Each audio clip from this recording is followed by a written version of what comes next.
সপ্তাহান্তে এরকম ঘুরতে বেরোনোটা সত্যি সত্যি মাঝে মধ্যে হলে মন্দ হয় না।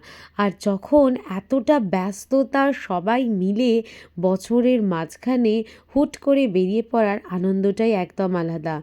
অফিস থেকে ফিরে সন্ধেবেলা আমি, প্রসেনজিৎ আর প্রসেনজিতের বন্ধু মানে রাজাদা আমরা পৌঁছে গেছিলাম আমাদের গ্রামের বাড়িতে।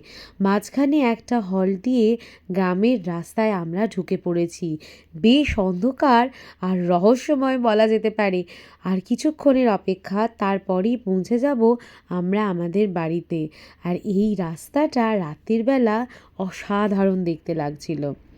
বাড়িতে পৌঁছেই আমি নেমে পড়েছি রান্নায়। প্রথমেই নামিয়ে ফেলেছি কর্ন বারবিকিউ, সাথে ছিল গরম গরম মাছ ভাজা, মুসুর ডাল আর মাটন কষা। এখানে সব ম্যারিনেশনসগুলো দেখাচ্ছি, বাকিটা থাকলো ব্লগে।